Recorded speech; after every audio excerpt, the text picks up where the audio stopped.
اللہ تعالیٰ نے جہاں قرآن مجید میں نبی پاک علیہ الصلاۃ والسلام کی بہت زیادہ عظمتوں، رفعتوں، شانوں اور بلندیوں کا بیان فرمایا ہے، وہیں پہ اللہ تبارک و تعالیٰ نے نبی پاک علیہ السلام کے اخلاق عالیہ کی عظمت کا بھی بیان فرمایا ہے۔ حضور کے علم پاک کو جہاں اللہ تعالیٰ نے عظیم کہا ہے نا، وہاں حضور کے اخلاق کو بھی رب کریم نے عظیم کیا ہے۔ فرمایا وَإِنَّكَ لَعَلَىٰ خُلُقٍ عَظِيمٍ، اے محبوب بے شک آپ عظیم اخلاق پر ہیں، آپ کی خوب بڑی شانوں والی۔ یہ جو اخلاق ہوتے ہیں نا،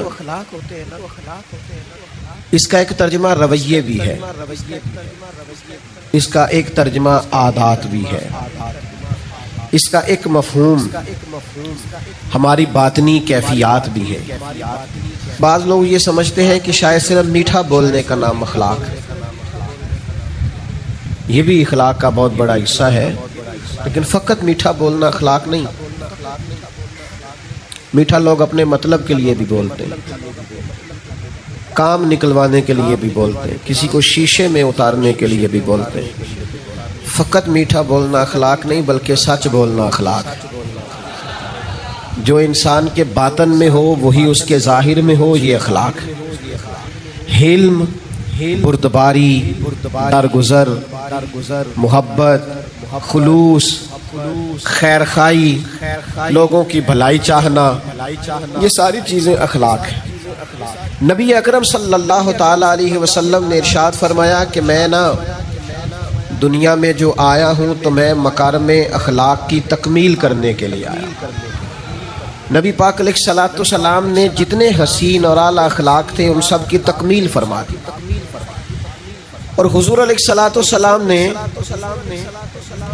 اس بات کی اہمیت کو بھی بیان فرمایا کہ یہ جو اخلاقی رویہ ہے نا انسان کا، یہ کس قدر زیادہ اہمیت کا حامل ہے اور کس قدر زیادہ یہ فضیلت رکھتا ہے۔ حضور علیہ الصلاۃ والسلام کا یہ ارشاد یاد رکھیے گا، کریم فرماتے ہیں کہ اچھے اخلاق کی بدولت انسان دن کو نفلی روزہ رکھنے والے اور رات کو نفلی عبادت کرنے والوں سے بھی زیادہ درجہ پا جاتا ہے۔ یعنی نفلی عبادات جو لوگ کرتے ہیں اور نفلی روزے جو لوگ رکھتے ہیں وہ بڑی فضیلت والے لوگ ہوتے ہیں، لیکن اگر اخلاق اچھا ہونا تو وہ جو فضیلت قائم اللیل کو اور صائم الدہر کو نصیب ہوتی ہے، وہ فضیلت اللہ اچھے اخلاق والے کو بھی عطا کر دے۔ ہمارے رویوں کے اندر، ہمارے مزاجوں کے اندر نا آہستہ آہستہ تلخی آ گئی ہے۔ حالات کی تیزی نے، مشکلات نے، اس زمانے کے اتار چڑھاؤ نے، ٹوٹتی بکھرتی سوچوں نے، طرح طرح کی باتیں ہم سوشل میڈیا پہ سنتے ہیں، اس گفتگو نے، سیاسی اور حکومتی لیول پر لوگوں کے رویوں نے، اور پھر مہنگائی کی شدت نے، بعض لوگ حالات میں پستے ہیں تو آہستہ آہستہ طبیعتیں تلخ ہوتی۔ لوگ جب دیکھتے ہیں کہ فلاں آدمی بھی بڑی آسانی میں زندگی گزار رہا ہے اور فلاں بھی بڑی موج میں ہے، تو ان کے طبیعتوں اور مزاجوں کے اندر ان لوگوں کے بارے میں بعض اوقات جذبات ٹھیک نہیں رہتے۔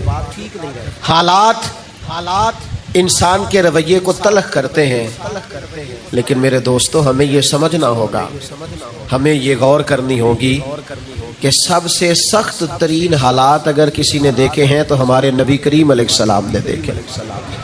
میرے نبی پاک صلی اللہ تعالی علیہ وسلم نے سب سے زیادہ سخت حالات کا مقابلہ کیا۔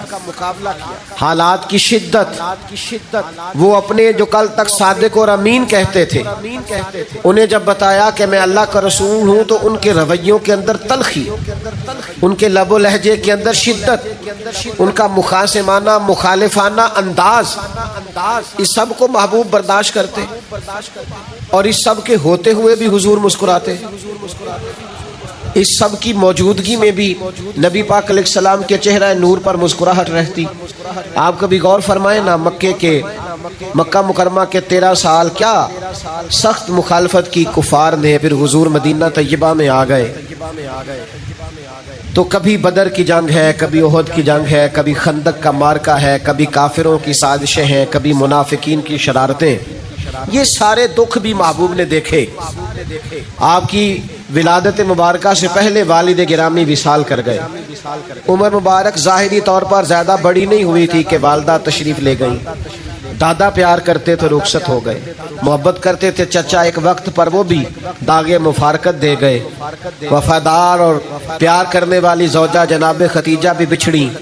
محبوب نے اپنی شہزادیوں کو بھی اپنے دست مبارک سے مقدس قبروں میں اتارا، لیکن صحابہ فرماتے ہیں ان سارے دکھوں کے باوجود ہم نے اتنا مسکراتے ہوئے بھی کسی کو نہیں دیکھا جتنا مدینے والے محبوب مسکرایا کرتے۔ ہم لوگوں نے نا یعنی ایک آدھ تکلیف ہوتی ہے لیکن رویہ اتنا تلخ ہوتا ہے کہ بچوں سے پیار کرنا بھی بھول جاتے ہیں۔ حالات صرف کاروباری خراب ہے، صحت بھی ٹھیک ہے، دوست بھی موجود ہیں، گھر بار بھی موجود ہے، لیکن ہم شفقتیں کرنی بھول جاتے ہیں۔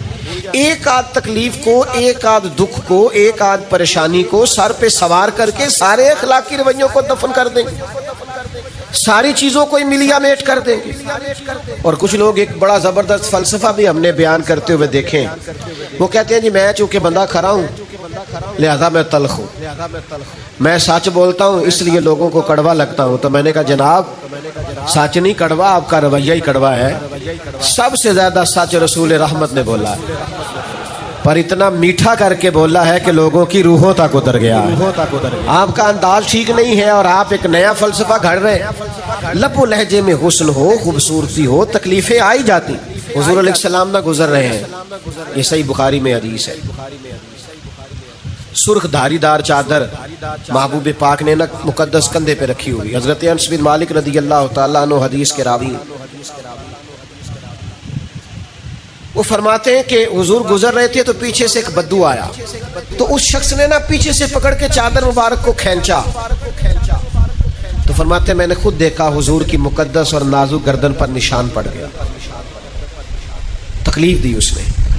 فرماتے ہیں یوں پلٹ کے محبوب نے پیچھے دیکھا نا تو کہنے لگا یا رسول اللہ میں کچھ مانگنے آیا تھا، دروازہ جو ہمارا زور سے کھٹکھٹائے اس فقیر کو خیرات نہیں ملتی، کہتے ہیں جا دوڑ جا، تو کوئی قرض لینے آیا، چادر مبارک کو پکڑ کے کھینچا، مقدس گردن مبارک پر نشان پڑ گیا۔ محبوب نے پلٹ کے دیکھا اور جب کہا نا میں کچھ مانگنے آیا تھا، تو یہ ہے وہ مقام جو سمجھنے والا ہے۔ اس تلخی پیدا کرنے والے ماحول میں بھی جب میرے کریم نے پلٹ کے دیکھا تو رسول رحمت نے مسکرانا شروع کر دیا، اور جس کی تسکین سے روتے ہوئے ہنس پڑے، اس تبسم کی عادت پہ لاکھوں سلام۔ حضور مسکرائے، اور ایک روایت میں یوں ہے کہ محبوب نے فرمایا یہ جو دو پہاڑیوں کے گرد بکریوں کا ریوڑ کھڑا سارا اسے دے دو۔ تو تلخی لوگ کریں گے ہی، آپ کو بڑے سارے لوگ ملیں گے جو مزاج کے اندر تلخی پیدا کریں گے، ہم نے لوگوں کو دیکھا ہے وہ کرتے ہیں۔ 95% اور 99% پیار کرنے والے بھی ملتے ہیں، اگر کوئی ایک آدھ صرف تلخی کرنے والا مل جائے تو وہ تو ویسے بھی ہونا چاہیے، نہیں تو نظر ہی لگ جاتی ہے۔ تو آپ کو تھوڑا تھوڑا چیزوں کو سمجھنا چاہیے، لیکن ہر بات میں ناراض ہو جانا، ہر بات میں پریشان ہو جانا، ہر بات میں الجھ جانا، ہر وقت ناراض رہنا۔ حضرت خواجہ نظام الدین صاحب محبوب الہی رحمت اللہ علیہ کی خدمت میں آپ کا ایک مرید آیا کہ حضرت آپ ہمیں ہمیشہ معاف کرنے کا سبق دیتے ہیں، آپ ہمیشہ درگزر کی بات کرتے ہیں اور لوگ بڑی تکلیف دینے لگے۔ حضور آج کے بعد جس نے ہمارے رستے میں کانٹے بچھائے نا، ہم بھی اس کے رستے میں کانٹے بچھائے۔ تو حضرت سلطان المشائخ فرمانے لگے آدھے رستے میں اس نے کانٹے بچھا دیے اور باقی آدھے رستے میں آپ نے بچھا دیے تو ساری سڑک تو کانٹوں سے بھر جائے گی، یہ تو راہگیروں کے بھی پیر زخمی ہو گئے۔ وہ چپ کر گیا۔ آپ فرمانے لگے اپنی لڑائی میں ساری دنیا کا نقصان کیوں کرتے ہو؟ حضور پھر کیا کروں؟ فرمایا اسے بچھانے دے، وہ بچھاتا جایا کرے، تو نظام الدین کے پاس آتا جاتا ہے تو اٹھاتا رہا کر۔ کچھ لوگوں کو کانٹے اٹھانے کی بھی تو ڈیوٹی کرنی چاہیے نا۔ ہمارا یہ مزاج بن گیا ہے کہ تلخی ہی تلخی، پریشانی ہی پریشانی، دکھ ہی دکھ، ہر وقت الجھے سے، ہر وقت بکھرے سے، ہر وقت آزمائش میں۔ او بھائی پیار کریں، محبت کریں, لب و لہجے کو باوضو رکھیں, ذرا دوسروں کے ساتھ انداز شفقت والا بنائیں. یار کبھی تو ایسا ہونا کہ آپ کے ساتھ واقعی کو تلخی کر گیا ہے, پر آپ کا یار پھر کیا, میری کون سا کوئی شان ہے, کوئی کر گیا بات تو پھر کیا ہوا, اسی کسی دے کچھ بھی نہیں لگتے, نہ کوئی ساڈا دردی. کبھی کبھی ایسا ہونا چاہیے نا, مطلب وہ فلانا بھی میرے خلاف گل کر, پھر کی ہے جی کسی گل کر لی, ایڈا پاکیزہ بن کے بہنے دی لوڑ کی, میں مسکین پرانا خادم, یہ تے کسے در ملی نٹ ہوئی, واصف یار نے نظر جو کیتی تے واصف ہی ہوئی. کسی وقت انسان کو تھوڑا سا نا زمین پہ بھی اترنا چاہیے. یعنی کچھ بندے نا بولتے ہیں لفظ کہتے تو مینوں جاندا نہیں, سبحان اللہ. مثلا کی ہو جی تسی یہ تو انو جان لئیے تو کی ہوئے گا, مثلا کیا ہو جائے گا, چھوڑے آپ کس چکر میں پڑے ہوئے. عاجزی, انکساری, رویوں کی مٹھاس. ملازمین کے ساتھ ہمارا کیا رویہ ہوتا ہے؟ بہت سارے ملازم دعائیں نہیں مانگتے یا اللہ میری جان چھڑا دے, الا ماشاءاللہ. سب نہیں, اچھے لوگ بھی ہیں, لیکن زیادہ تر کی بات کرتے ہیں. لوگ بڑی تکلیف نہیں محسوس کرتے, اور پھر ملازم اگر کوئی ایسا ہو بیچارہ جس کا گھر بار کوئی نہ ہو, کچھ تو چلو تلخیوں سے بچے, پر 5 بجے تو گھر چلے گئے نا, اور اگر کسی کا گھر بھی کوئی نہ ہو پھر رہنا پڑے تو کتنا مشکل ہوتا ہے. لیکن یہ عام دنیا کا رواج ہے. میرے نبی پاک علیہ السلام کی بارگاہ کے رواج تھوڑے انوکھے ہیں, تھوڑے انداز ہٹ کے, ذرا کائنات سے الگ کر کے میرے کریم کا ماحول ہے اور کریمانہ ہے. حضرت زید بن حارثہ رضی اللہ تعالیٰ عنہ بچپن میں بچھڑ گئے تھے اپنے گھر سے, کسی نے مکے لا کے بیچ دیا تھا, پھر وہ بکتے بکاتے سیدہ خدیجہ الکبریٰ تک پہنچے. آپ نے وہ ساری داستانیں سنی ہوئی ہیں کہ مکے کے لوگ اور عرب شریف کے لوگ دور جاہلیت میں اپنے غلاموں کے ساتھ کیا سلوک کرتے, کس طرح انہیں مارتے پیٹتے تھے. اگر غلام نے جانور دھوپ سے کھول کر چھاؤں میں نہیں باندھا تو مار پڑتی تھی, کیوں نہیں باندھا, اور اگر کسی وقت اس نے باندھ دیا تو کہا تو نے پوچھا ہی نہیں, تو اتنا مرضی کا مالک ہو گیا, اب اپنی مرضی کرے گا. ہر وقت تکلیف تھی غلاموں کو. لیکن قربان جائے حضرت زید بن حارثہ سیدہ خدیجہ کی بارگاہ میں پہنچے. جب وہ میرے محبوب پاک علیہ السلام کے نکاح میں آئیں تو حضور کی خدمت میں آ گئے. انہوں نے بڑے آقا دیکھے تھے, پر جب آئے نا رسول کریم کے حضور, جب آئے نا نبی پاک کی بارگاہ میں, سرور کہوں کہ مالک و مولا کہوں تجھے, باغ خلیل کا گلے زیبا کہوں تجھے, تیرے تو وصف عیب تناہی سے ہے بری. حیران ہوں میرے شاہ میں کیا کیا کہوں تجھے, میں کیا کیا کہوں تجھے, لیکن رضا نے ختم سخن اس پہ کر دیا, خالق کا بندہ اور خلق کا آقا کہوں تجھے. نبی کریم صلی اللہ تعالیٰ علیہ وآلہ وسلم کی خدمت میں آئے. کسی نے نہ پیچھے بتایا ان کے والدین کو, ان کے اعزاء کو, ان کے چچا کو, کہ ہم نے تمہارے بیٹے کو دیکھا ہے, وہ مکہ مکرمہ میں ہے, وہ نبی پاک علیہ السلام کی بارگاہ میں ہم نے دیکھا ہے. ان کے چچا اور والد نہ قیمت لے کے, جو اس دور میں غلام کی قیمت ہوتی تھی, وہ قیمت لے کے مکے آئے. یہ حضور کے اعلان نبوت سے پہلے کا واقعہ بتاتے ہیں سیرت نگار, کہتے ہیں وہ حضور کی بارگاہ میں قیمت لے کے آئے اور عرض گزار ہوئے یہ قیمت لے لے اور ہمارا بیٹا ہمیں دے دے. چچا اور والد. نبی کریم مسکرائے, فرمایا میں زید کو بلاتا ہوں, اگر تمہارے ساتھ جانا چاہے تو پیسوں کی ضرورت نہیں. چچا نے باپ کی طرف دیکھا اور باپ نے چچا کی طرف دیکھا, بھلا غلامی نہیں چھوڑنا چاہے گا, بھلا گھر نہیں جانا چاہے گا, بچھڑا ہوا نہیں جانا چاہے, یہ کیسے ہو سکتا ہے؟ غلام تو تڑپتے ہیں کہ ہم اپنے گھر جانا چاہتے ہیں, خدام تو ملازمت چھوڑتے ہیں کسی طریقے سے میں نکل جاؤں, لیکن یہ فطرت کا انوکھا انداز اور قدرت کے عجیب رنگ کہ اس زمین نے یہ منظر بھی دیکھا, اس آسمان نے یہ نظارہ بھی کیا کہ میرے کریم نے فرمایا بلاؤ نا زید بن حارثہ کو. حضرت زید بن حارثہ آئے تو فرمایا پہچانتے ہو کون ہے؟ یا رسول اللہ میرے والد ہیں. پہچانتے ہو کون ہے؟ حضور میرے چچا ہیں. ملو نا. دوڑ کے گئے, والد اور چچا سے بغل گیر ہوئے, محبتوں کا تبادلہ ہوا, آنسو